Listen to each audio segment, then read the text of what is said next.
The sun was beginning to decline over the hills of Judah when the news arrived like a cutting wind across the plain.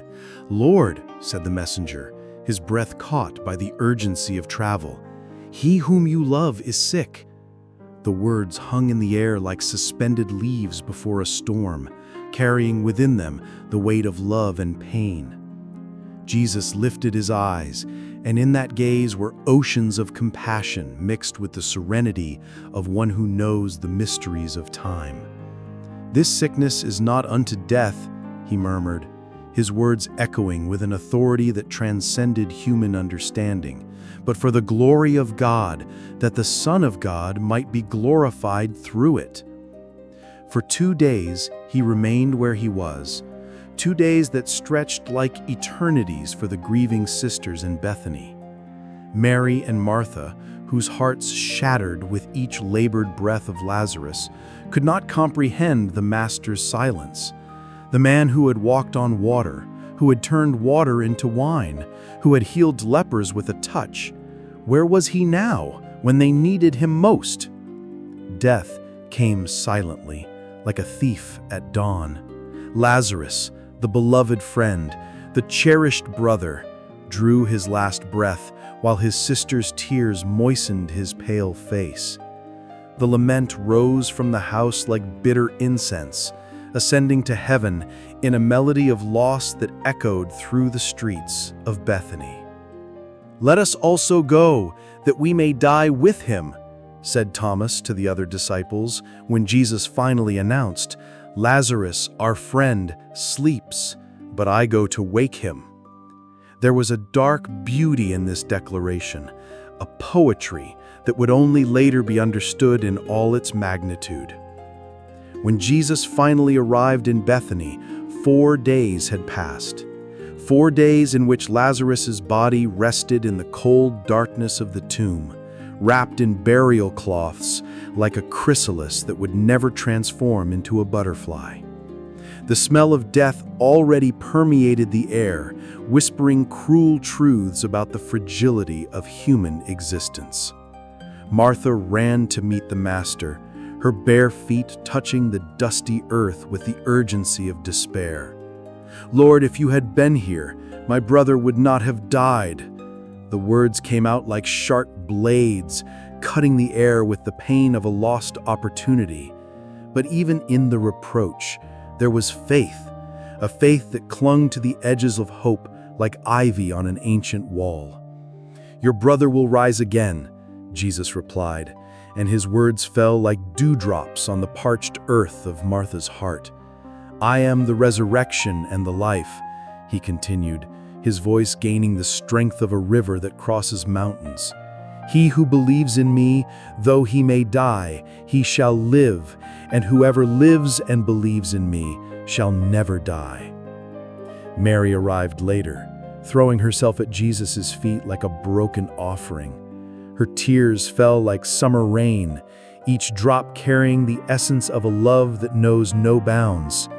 "Lord, if you had been here, my brother would not have died." The same words as Martha, but spoken with a different melody, like variations of a symphony of mourning. It was then that Jesus wept.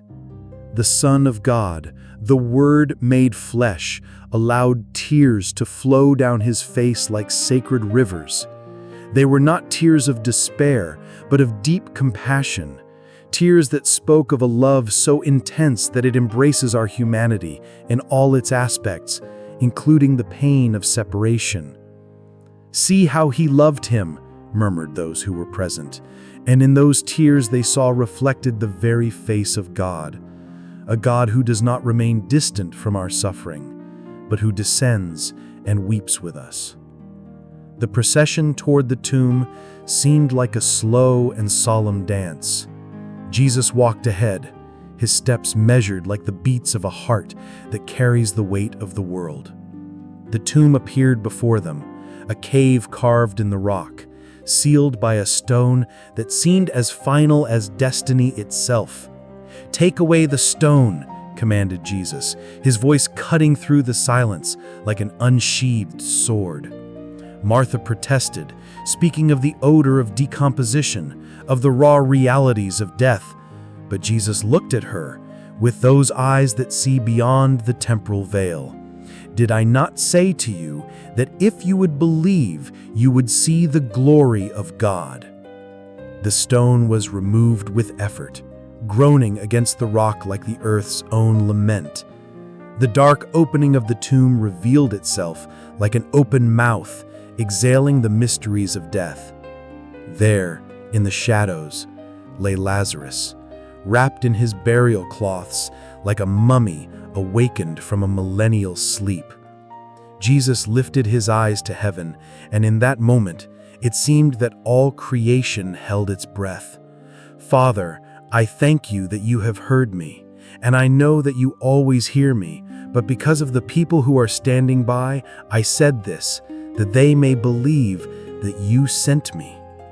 Then, with a voice that echoed through dimensions, that reverberated in the corridors of eternity, that made the very foundations of the kingdom of shadows tremble, Jesus cried out, "Lazarus, come forth!" The silence that followed was as deep as the abyss, as complete as the darkness before creation. For a moment that seemed like an eternity, nothing moved. Then, like a dawn breaking on the horizon of impossibility, a figure appeared at the entrance of the tomb. Lazarus came out, still wrapped in the burial cloths, like a mummy awakened from a millennial sleep. His eyes were hesitant, like someone learning again to dance with life. Amazement took hold of the crowd. Some fell to their knees, others stepped back in holy fear, all witnesses to a miracle that redefined the laws of the possible. "Loose him and let him go," said Jesus. And in those words was a freedom that transcends all prisons, the freedom to live again, to love again, to hope again. Lazarus was unbound from the cloths of death, emerging like a butterfly from its cocoon. His eyes, which had seen the mysteries of the beyond, now shone with the renewed light of life. He was the same Lazarus, but transformed. A man who had crossed the final frontier and returned to tell that love is stronger than death. On that day in Bethany, the impossible became reality. Love triumphed over death, light conquered darkness, and hope bloomed where before there had been only despair, and all who witnessed knew they had touched the very face of eternity. Today, just like Mary and Martha, we face our own tombs, situations that seem hopeless, relationships that appear dead, dreams that seem buried, hopes that lie wrapped in the cloths of despair. How many times do we cry out, "Lord, if you had been here, this wouldn't have happened"? In our human impatience, we question God's timing, not understanding that His delays are opportunities for greater miracles. The resurrection of Lazarus teaches us that nothing is truly dead while we are in the hands of the Creator. That marriage that seems finished, that career that appears destroyed, that financial situation that seems impossible, that health that seems lost, everything can be transformed by the power of the one who is the resurrection and the life. But there is an even deeper lesson. Just as Lazarus had to come out of the tomb by his own will after Jesus' call, we too must respond to the divine calling. God calls us out of our emotional prisons, our paralyzing fears, our destructive patterns. He removes the stone, but we must walk toward the light. And when we emerge from these experiences of resurrection, we are not the same. Like Lazarus, we carry with us the certainty that there exists a power greater than all our limitations, a love stronger than all our defeats. We become living witnesses that endings are not really endings. They are just pauses before extraordinary new beginnings.